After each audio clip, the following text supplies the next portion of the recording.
There's a moment in the life of a tropical cyclone that meteorologists watch for more closely than almost anything else. The moment when a storm stops behaving like ordinary weather and starts behaving like something closer to a machine feeding on itself. For Typhoon Dolphin, that moment came in the final days of July 2026, when a tropical depression that had been drifting quietly across the open waters of the Central Pacific suddenly found exactly the right conditions to explode. Within about 72 hours, Dolphin went from a modest tropical storm to a full Category 5 super typhoon, sustained winds topping out around 165 miles an hour, a compact symmetrical eye visible from space, and enough raw energy packed into its circulation that it became the fifth Category 5 storm to form anywhere on the planet in 2026, a pace that's actually ahead of the all-time global record for Category 5 cyclones set back in 1997. By the time we're finished here, you'll understand exactly how a storm like Dolphin gets that strong, that fast, why the ocean underneath it has been running unusually hot, how that heat connects directly to a much bigger story unfolding across the entire Pacific Basin right now, and why that same bigger story is the reason California has spent the first weeks of August under some of the most punishing heat the state has seen in years. Let's start with Dolphin itself, because the storm's own life story is a genuinely useful window into how these systems work. It began as an unassuming tropical depression on July the 26th, crawling westward at barely 30 miles an hour, the kind of slow, disorganized system that often fizzles out before amounting to much of anything. Instead, within a single day, it had organized into a tropical storm, and then it did something that increasingly defines the most dangerous storms of this era. It underwent what meteorologists call rapid intensification, a jump of at least 35 miles an hour in sustained wind speed within a 24-hour window. Dolphin didn't just meet that threshold, it obliterated it, ballooning from a run-of-the-mill tropical storm into a full super typhoon in roughly 2 days flat. By July 29th, it had reached its peak, sustained winds near 165 miles an hour, gusts even higher, a pressure reading low enough to place it firmly among the most intense tropical cyclones the Western Pacific has produced in recent memory. Meteorologists tracking its satellite imagery noted something that only shows up in the most powerfully organized storms: small rotating structures called mesovortices, embedded within the highest cloud tops, essentially miniature spin-ups, riding along inside the broader circulation, a visual signature of just how much energy was churning through that storm's core. It's worth understanding just how significant rapid intensification has become as a topic within tropical meteorology more broadly, because Dolphin's transformation wasn't some isolated fluke. It fits squarely into a trend researchers have been documenting with growing concern across ocean basins worldwide. A generation or two ago, a storm ballooning from a tropical storm into a Category 5 equivalent system within roughly 2 days would have been considered an extreme outlier, the kind of event that showed up rarely enough to be treated almost as a statistical curiosity. In recent years, storms undergoing that same explosive transformation have become measurably more common, and the reason nearly always traces back to the same underlying factor: warmer oceans, providing more available fuel more consistently across a wider stretch of the tropics than used to be the case. That shift matters enormously for forecasting and public safety alike, because rapid intensification is one of the hardest behaviors for meteorologists to predict with precision, and a storm that strengthens dramatically in the final day or two before landfall gives coastal communities far less time to prepare than a system that grows more gradually and predictably over the course of a week. The mechanism behind that explosive growth comes down to two ingredients working together almost perfectly. The first is ocean heat. Tropical cyclones are, at their core, heat engines. They pull warmth and moisture up off the ocean surface, convert it into wind energy, and keep feeding on that supply as long as the water beneath them stays warm enough to sustain it. Dolphin formed over water running between 84 and 86 degrees Fahrenheit, and well above the threshold typically needed to fuel a hurricane or typhoon. And more importantly, that warmth extended down through a deep enough layer of the ocean that the storm's own churning couldn't easily bring cooler water up to choke off its own fuel supply the way weaker storms often do to themselves. The second ingredient was low wind shear, meaning the winds at different altitudes above the storm were blowing in roughly the same direction at roughly the same speed, letting Dolphin's circulation stack up vertically into a clean, symmetrical column instead of getting sheared apart and disorganized. Put those two conditions together, deep ocean heat and minimal shear, and you get exactly the kind of explosive intensification that turned Dolphin from an afterthought into a headline in barely 2 days. A textbook case study meteorologists will likely be referencing in classrooms and forecasting briefings for years to come. After peaking, Dolphin did what most storms of this intensity eventually do. It began interacting with cooler water and slightly drier air, and weakened gradually as it continued tracking west-northwest, briefly dropping to something closer to a Category 2 equivalent before re-strengthening again as it crossed over Japan's remote Ogasawara Islands. From there, its track carried it directly toward the Ryukyu Islands, the long chain stretching between mainland Japan and Taiwan that includes Okinawa, one of the most densely populated and strategically important islands in the region. As Dolphin approached, the Japan Meteorological Agency issued a full slate of typhoon warnings, describing the storm as large and very strong. And by early August, it was making its presence felt directly, grounding every flight in and out of Okinawa's main airport, whipping up destructive winds across the island chain,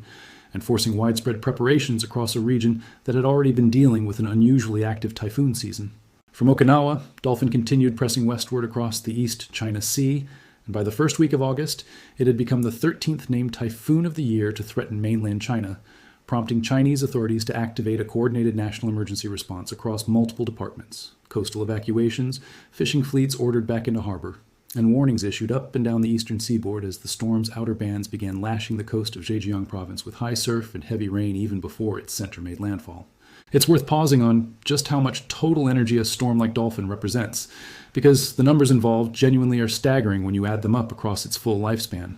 Meteorologists measure a storm's cumulative energy output using something called accumulated cyclone energy, a metric that essentially adds up wind speed squared across every 6-hour interval of a storm's existence, giving you a single number that captures not just how strong a storm got, but how long it stayed strong. Dolphin's individual contribution to that metric for the year came in above 43, an exceptionally high figure for a single storm, and it's part of the reason 2026 has become one of the most active Western Pacific typhoon seasons on record so far. But Dolphin isn't an isolated anomaly, it's one data point inside a much larger pattern, because 2026 has already produced 5 Category 5 storms globally, before the season even reached its typical peak, a pace that puts it on track to rival or exceed the busiest years in the modern satellite record. To put that number in context, the current all-time record for global Category 5 cyclones in a single year stretches back to 1997, a year that also happened to feature one of the strongest El Niño events ever measured. And the fact that 2026 is already tracking ahead of that historical pace, with months still remaining in the season, is exactly the kind of statistic that gets meteorologists talking. Not because it proves anything definitive on its own, but because it fits so cleanly into a pattern researchers have documented repeatedly across past strong El Niño years, a tendency for the Western Pacific in particular to produce a higher share of the most extreme, most rapidly intensifying storms whenever that ocean basin is running unusually warm. And Dolphin's aftermath across the region it actually struck deserves its own mention because storms of this intensity rarely finish their story cleanly at landfall. Even after crossing over Okinawa and weakening somewhat as it continued toward mainland China, Dolphin's outer bands stretched wide enough to bring damaging surf and heavy rainfall to a much broader stretch of coastline than the storm's immediate center alone would suggest. Chinese meteorological and emergency management authorities activated response measures across multiple provinces well ahead of the storm's closest approach, coordinating fishing fleet recalls, port closures, and evacuation advisories for low-lying coastal communities, a level of coordinated national response that reflects just how seriously a storm carrying Dolphin's kind of sustained intensity gets treated by a country with extensive experience managing typhoon landfalls along its eastern seaboard. That pattern of broad, methodical preparation stands as a useful reminder that even as a storm weakens numerically on paper, dropping from a peak Category 5 down to something more moderate by the time it approaches a heavily populated coastline, the flooding, storm surge, and wind damage risk it carries can remain genuinely severe, particularly for a storm as large in overall diameter as forecasters describe Dolphin to be throughout its final approach. That pattern of exceptional storm intensity connects directly to the second major thread of this story because underneath nearly all of it sits the same root cause, an ocean that has been running unusually warm across huge stretches of the Pacific for months now, and that warmth has a name behind it, a climate pattern that forecasters have been watching build with growing concern since the early part of this year. That pattern is El Niño, and 2026 is shaping up to be one of the more significant El Niño years in recent memory. To understand why it matters so much, it helps to understand what El Niño actually is at its core. Under normal conditions, trade winds blow steadily from east to west across the tropical Pacific, pushing warm surface water toward Asia and allowing cooler, nutrient-rich water to rise up along the coast of South America. El Niño happens when those trade winds weaken or even reverse, allowing that warm water piled up in the western Pacific to slosh back eastward, spreading unusually warm surface temperatures across a massive stretch of the equatorial ocean. It's essentially a redistribution of heat that had been quietly building up beneath the surface for months or years, suddenly getting released into the atmosphere all at once, acting almost like the planet flipping a switch that temporarily raises global average temperatures for the better part of a year. Earlier this year, The National Oceanic and Atmospheric Administration issued a formal El Niño advisory after confirming the pattern had developed in the tropical Pacific, and forecasters were clear from the outset that this wasn't shaping up to be a weak or borderline event. As the year progressed, confidence kept climbing that this El Niño would intensify into what NOAA classifies as a very strong event, defined by sea surface temperatures in the key monitoring region of the Pacific, rising more than 2 degrees Celsius above the long-term average. And by summer, independent climate modeling groups were putting the odds of that threshold being crossed at well over 60%, with some forecasters openly discussing the possibility of what's sometimes called a super El Niño, a rare, historically significant event on par with only a handful of others recorded in the modern era. The reason a strong El Niño matters so much for a story like Typhoon Dolphin comes down directly to ocean heat distribution. El Niño years tend to load the tropical Pacific with unusually deep, unusually widespread pools of warm water, exactly the kind of fuel source that lets storms like Dolphin undergo the sort of explosive rapid intensification we saw in late July. It's not a coincidence that a year forecasters were already flagging as a likely very strong El Niño event has also produced one of the most active starts to typhoon season in years. The underlying ocean conditions driving both stories are, in large part, the same conditions. And El Niño's reach doesn't stop at typhoon formation. It fundamentally reshapes weather patterns across enormous portions of the globe for as long as 6 to 12 months at a stretch, shifting jet streams, altering storm tracks, changing rainfall patterns across entire continents, and in the process becoming what climate scientists sometimes describe as a temporary global thermostat, an event capable of nudging the entire planet's average temperature upward for the better part of a year, simply by releasing heat that had been quietly stored beneath the ocean surface. The United Nations Secretary General put it about as plainly as it gets earlier this year, describing El Niño as not merely on the horizon, but already inside the house, actively turning up the temperature on a planet that was already running hot. That framing matters because El Niño's warming effect doesn't operate in isolation. It stacks directly on top of the underlying warming trend that's already been building for decades, due to the accumulation of greenhouse gases in the atmosphere. Climate researchers have been careful to spell out exactly how those two effects combine, because it's a genuinely important distinction. The temporary boost El Niño provides to global temperatures, typically somewhere in the range of 2 to 4/10 of a degree Celsius over the course of the event, gets layered directly on top of a baseline that's already sitting somewhere around 1.5 degrees Celsius above pre-industrial levels because of long-term climate change. Those two numbers are additive, not competing explanations for the same warmth, which is exactly why a strong El Niño year has such a strong track record of producing some of the hottest years ever recorded on the planet. It's part of why climate scientists tracking global temperature data through the middle of this year were already saying it looked increasingly likely that July 2026 would end up as the warmest month ever recorded across the contiguous United States,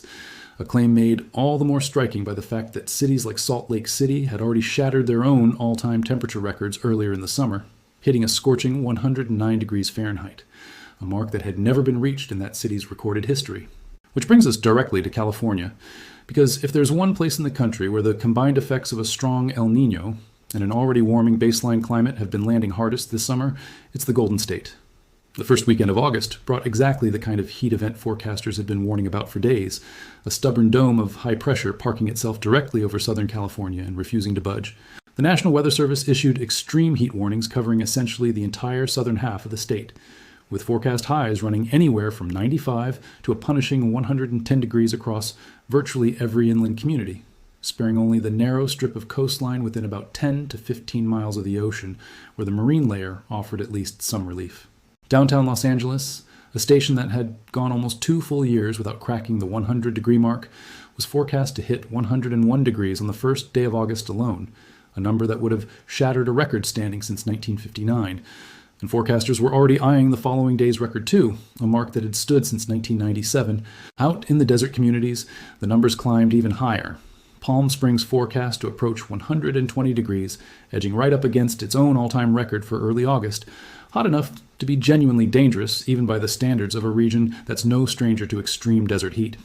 What made this particular heat event stand out wasn't just its intensity, it was its structure. Meteorologists described it as a double-peaked event, meaning rather than a single heat wave building and then breaking cleanly, the ridge of high pressure responsible for the heat was expected to ease only modestly before building right back up again roughly a week later, extending the overall period of elevated risk considerably longer than a typical single-wave heat event. That kind of prolonged exposure matters enormously for public health, because heat-related illness and mortality climbs sharply not just with peak temperature, but with the cumulative number of consecutive hot days a population is exposed to, particularly overnight, when temperatures typically drop enough to give the body a chance to recover. Several California communities recorded overnight lows that barely dipped, some staying above 100 degrees, even after midnight, robbing residents of the natural cooling period that usually provides at least some relief during a heat wave. And forecasters have flagged that kind of persistent overnight warmth as one of the more dangerous, underappreciated aspects of these events, because it's precisely the mechanism that turns a hot few days into a genuine public health emergency, particularly for older residents, outdoor workers, and anyone without reliable access to air conditioning. The mechanism driving this particular heat dome traces back to what meteorologists call extreme ridging, essentially an unusually strong and unusually stubborn area of high pressure settling into place over the southwest and refusing to move.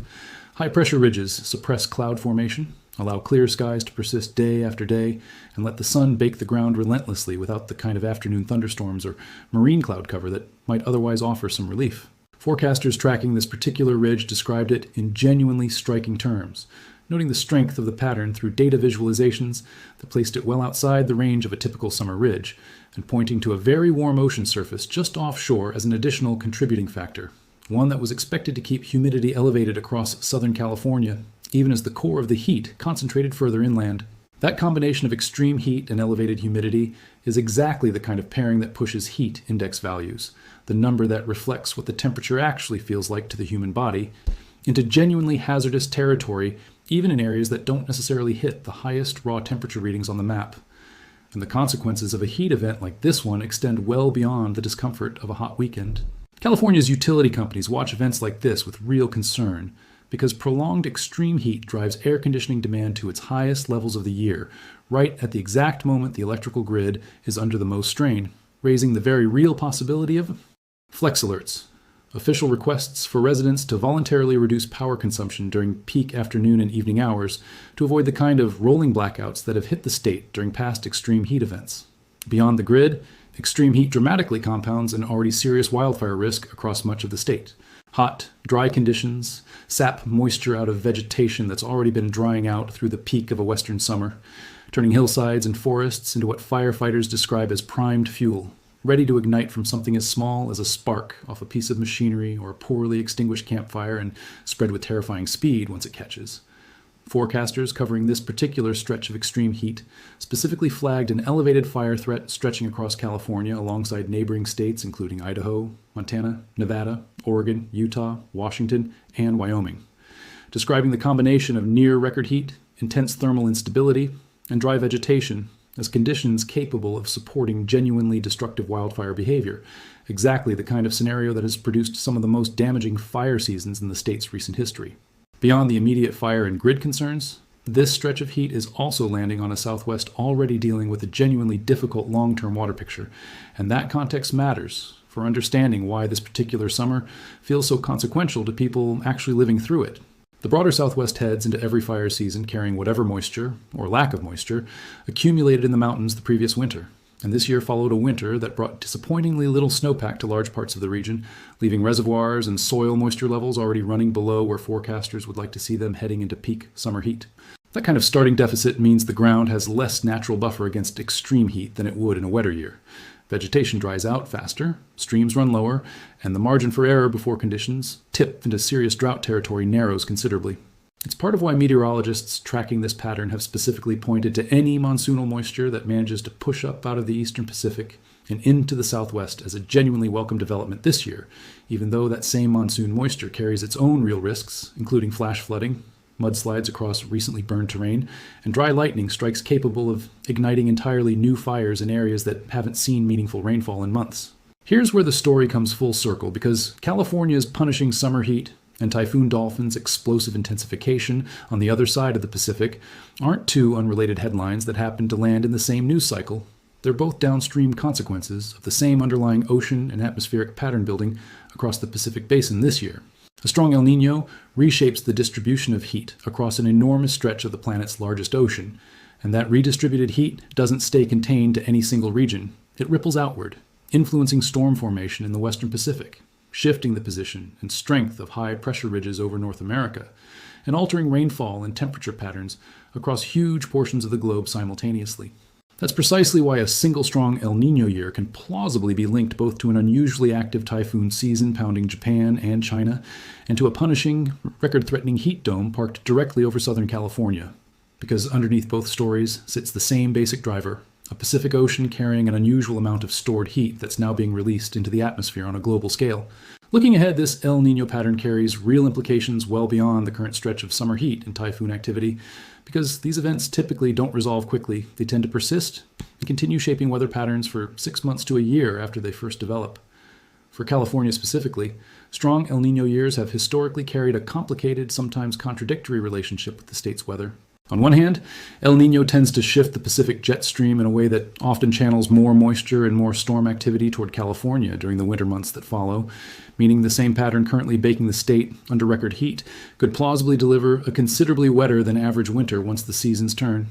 a pattern that's shown up repeatedly during past strong El Niño events, offering at least the possibility of much-needed relief for a state that continues to grapple with strained water reservoirs and long-term drought pressure on systems like the Colorado River Basin, where reservoirs like Lake Mead and Lake Powell have been sitting at some of their lowest levels since they were first built. On the other hand, that same increased likelihood of low-pressure systems moving through can also bring a meaningfully elevated risk of coastal flooding, particularly when strong onshore storms coincide with the natural high tide cycles known as king tides, a combination that climate researchers monitoring this specific El Niño event have warned could push some coastal water levels as much as 2 to 3 feet above normal, raising a real possibility of historic coastal flooding records being broken later in the year, especially once you factor in the additional contribution from long-term sea level rise and, in some low-lying coastal areas, ongoing land subsidence. It's worth taking a moment to separate what's genuinely unusual about this year from what's simply the ordinary, expected behavior of a well-understood climate pattern, because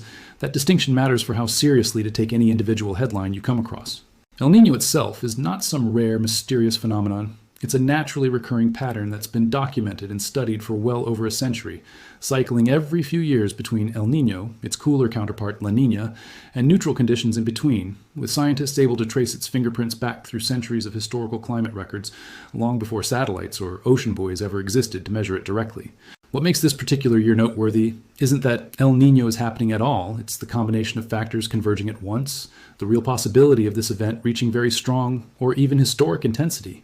arriving in a year where the underlying baseline global temperature was already elevated due to long-term warming,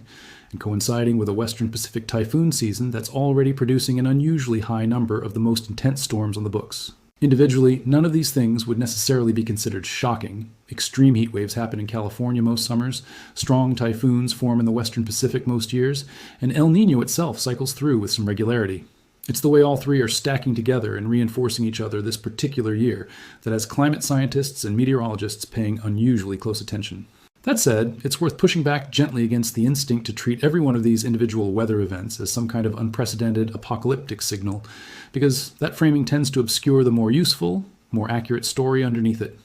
A Category 5 typhoon forming rapidly over abnormally warm water is consistent with decades of established atmospheric science, not evidence of some entirely new, unexplainable phenomenon. A heat dome settling over Southern California in early August, while genuinely dangerous and worth taking seriously from a public safety standpoint, is also a well-understood meteorological pattern that the region has experienced in various forms many times before, even if this particular event is trending toward the more extreme and more prolonged end of that historical range. And El Niño itself, however strong this particular iteration turns out to be, is fundamentally a temporary, well-documented climate cycle rather than some kind of permanent shift in the planet's baseline behavior. The genuinely useful takeaway isn't that the sky is falling, it's that a specific, identifiable, well-understood ocean pattern is actively shaping weather across an enormous stretch of the globe right now. And understanding that pattern gives you a much clearer picture of why seemingly unrelated headlines, a typhoon battering Okinawa, a heat dome baking Los Angeles, are actually two threads of the exact same underlying story.